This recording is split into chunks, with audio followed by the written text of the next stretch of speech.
page turners, welcome back to the channel. I'm Matthew, the man with a hat who reads. And today we are looking at the month to come. This is my April TBR video. I'm excited because I have a lot of stuff in here to read this month. I've got multiple genres. I've got books I've had sitting here for quite some time. I've got a lot of fun stuff, hopefully, here. We're going to talk about all of that and talk about what I'm planning to read here in April. Before we get started, just a heads up on March. I might not have any carryovers from March because March has been also really good on the reading front.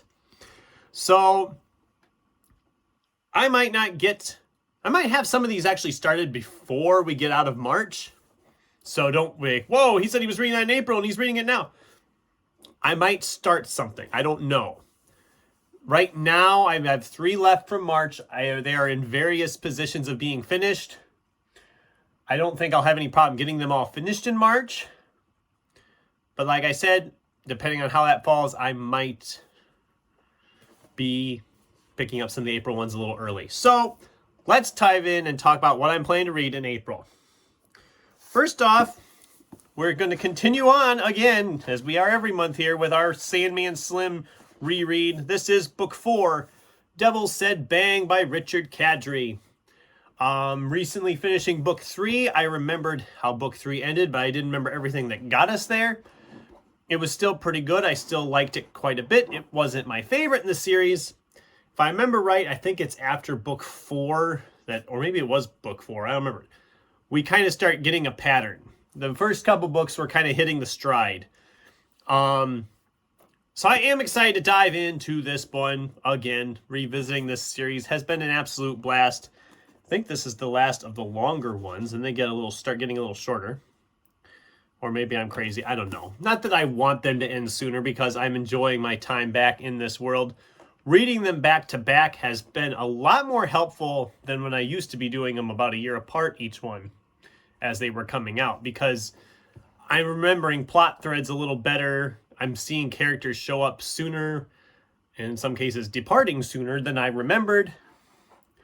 Seriously, I had a character died in book 2. I was like, wait, I thought he was around for like 4 or 5 books. So that was kind of a surprise. But I'm also planning to reread Paul Tobin's Prepare to Die. I know I read this, but I don't remember anything about it. I know it was a superhero novel, and he gets defeated by all these supervillains who give him 2 weeks to settle his affairs and prepare to die. Like I said, I know I read this, but I don't remember any of it.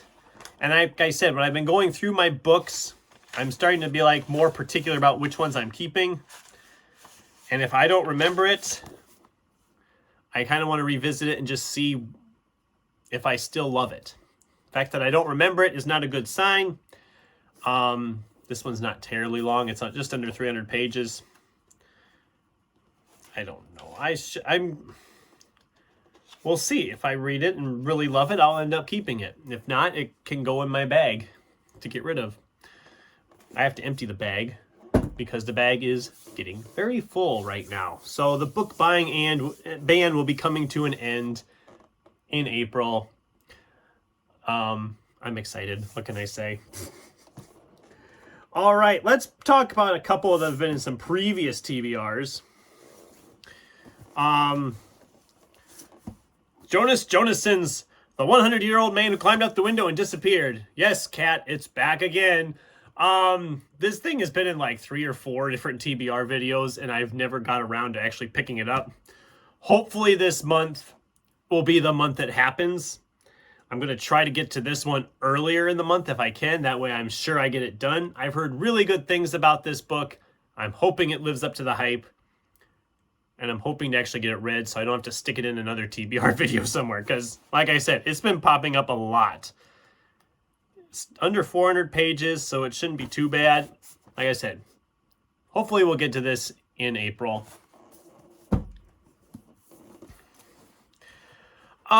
We have Robert McCammon, or Robert R. McCammon's Boy's Life. This would be my first foray into reading Robert McCammon. I've had this book in a couple of TBR videos as well.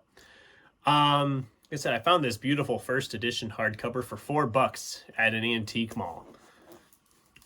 Go to your antique malls if you're book collectors, people. You'd be surprised what you'll find. If you have someone in there who's a big bookseller, you'll be surprised what you find. I haven't read any Robert McCammon, like I said. I know there's a lot of people in BookTube who have, and I know a lot of people really talk up Boy's Life. I know Mike was praising it when he read it from Mike's book reviews. Cliff from Cliff's Dark Gems was talking about this book in a video, I believe, if I remember right. I think Andrew. No, maybe not Andrew. I don't know. There was a whole bunch of people that talked about this book, and I'm sure if I start naming off everybody who I heard mention this, I'll miss somebody or I'll throw somebody else in there. But a lot of people were talking about this book, so I'm very excited to finally get at this. This will be one of the first ones I start, hopefully, in the month. Just depends. Like I said, I got a lot of stuff here. Our nonfiction selection for the month, because we've been picking up a nonfiction book every month by some odd miracle. We have Claire Frank's Burnt, a memoir of fighting fire. This just sounded interesting that she's, make sure I get the right details here.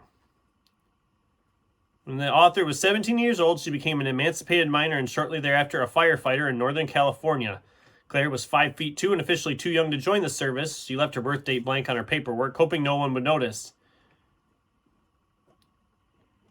So yeah, she's a firefighter out in California. And I'm interested in that. It sounds interesting. We'll see. It's not too terribly long. Like I said, it'll be good to continue on with my nonfiction reads I've been doing. It's kind of nice. It kind of breaks things up a little bit, having some nonfiction spread in throughout the year. I'm getting a lot more nonfiction read that way by picking up one every month. All right. Some more. Here we go. Last month I read a classic, Wilkie Collins' The Moonstone. I had said before I was kind of going to be backing away from the classics and not pick any more up, but I had a couple in my collection yet to read. That was one of them. The other is William Shakespeare's King Richard III. This is a tiny little book. Gold-trimmed pages. It's got a bookmark, I believe. It's just randomly stuck in here somewhere. We have illustrations. I mean, look at that.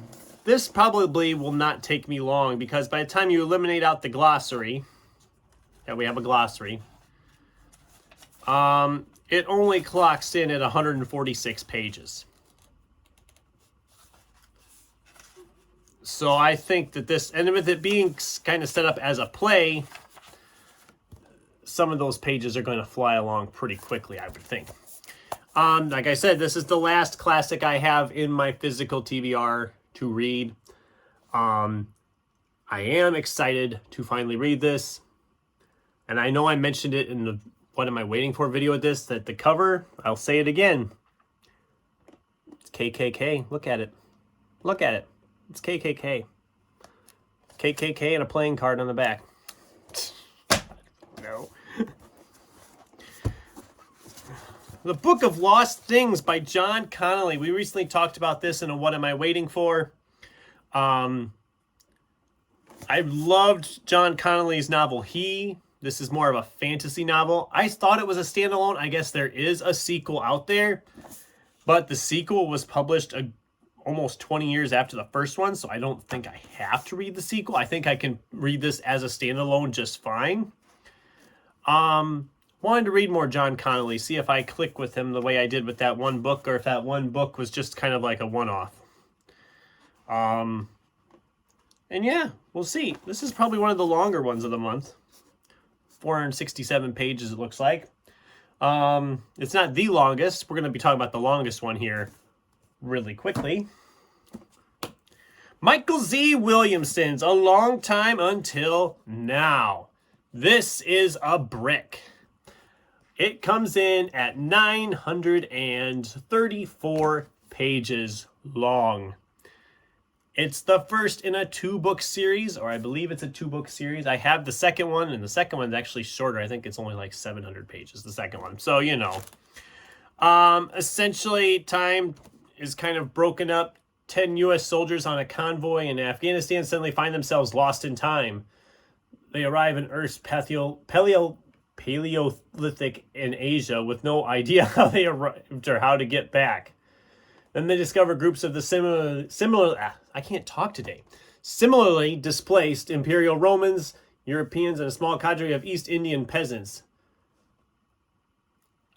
I mean, time displacement.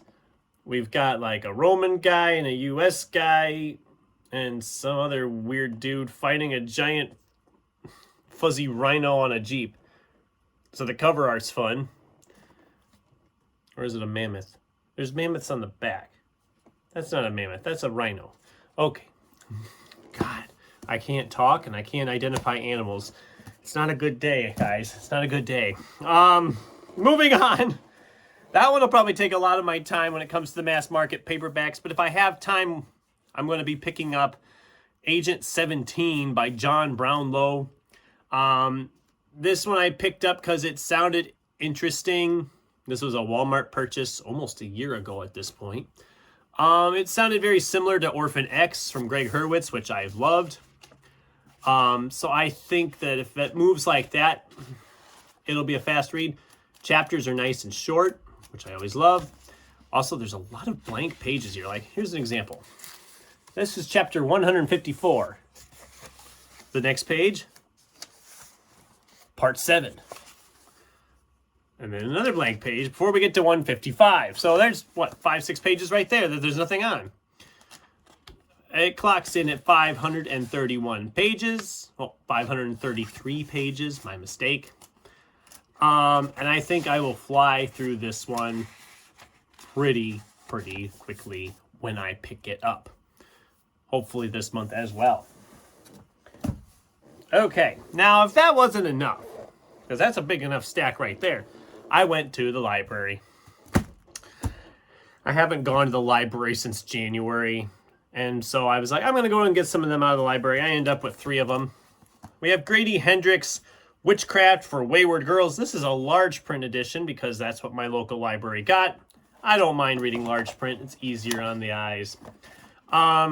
It's about 600 some pages though because it is in large print. I'm a little worried because some of the reviews I've heard for this one have not been good. I'm a big fan of Grady Hendrix. Always have from like the first book I read by him.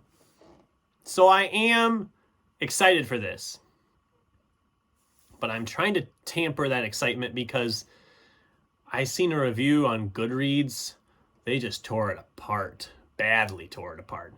And I've seen other people talking about it that they're not loving it either. So I'm going to try to be hopeful, but I'm going to try to not be too excited. Maybe it'll hit me perfectly. I don't know. We'll see what happens. Grady, you haven't let me down yet, so don't start now. I was the first person to check this one out from my local library. This isn't the type of book that normally goes out at my library, though. So, you know what? First one, I'll get it read. It'll be nice to read it. Neil Shusterman, All Better Now. This is a young adult novel, but it's a fairly thick one for that, too. It's like 500 some pages. 513. Sorry, 515. I need to like look at the end before I say how many pages in it.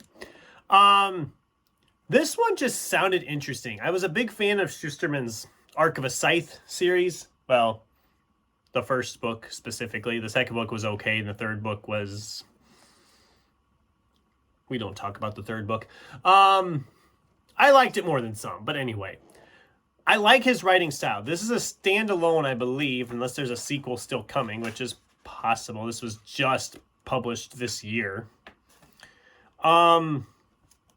It's about a virus that kills 1 out of every 25 people who contract it, but those that survive experience a long-term effect no one has ever seen before. Utter contentment, stress, depression, greed, all negative feelings are gone.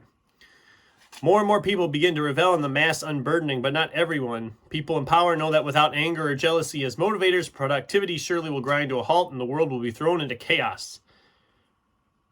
The race to find a vaccine begins while a growing movement of recoveries plans ways to spread the virus as fast as it can. Both sides claim they're saving the world.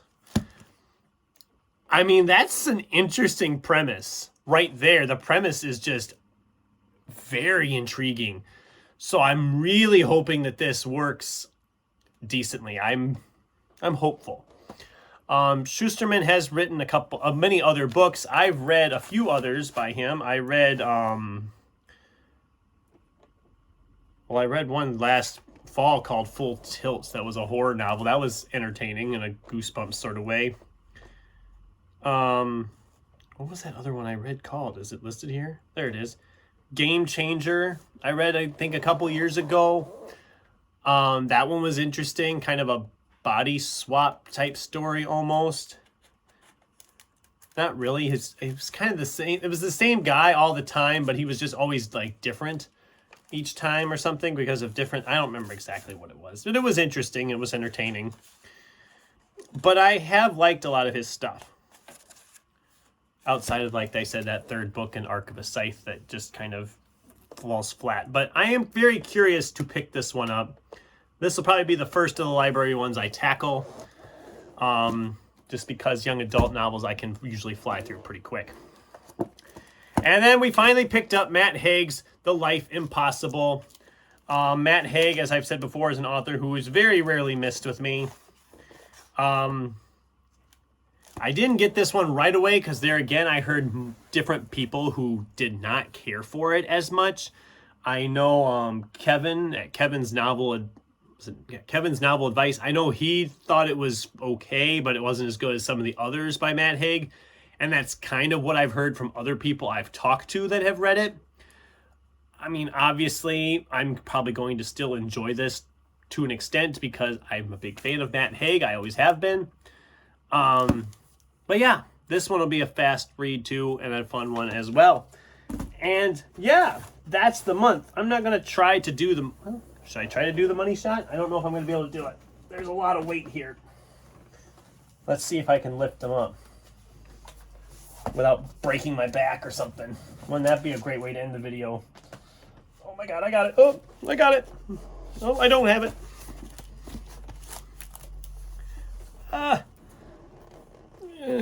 Get them up. There we go. Money shot. Doesn't even fit in the frame. I got a lot of reading to do in April. It's going to be a good month. I just know it. I'm very excited to pick all of these up. And hopefully we get them all read and continue. And there goes the stack. And continue my great progress at reading. So I'd love to hear from you guys. What did you think? Have you read any of these? Do you want to read any of these? Do they sound interesting to you? What's in your planned TBR for April? I'd love to hear from you in the comments down below. Thanks for watching, and until next time, keep turning pages.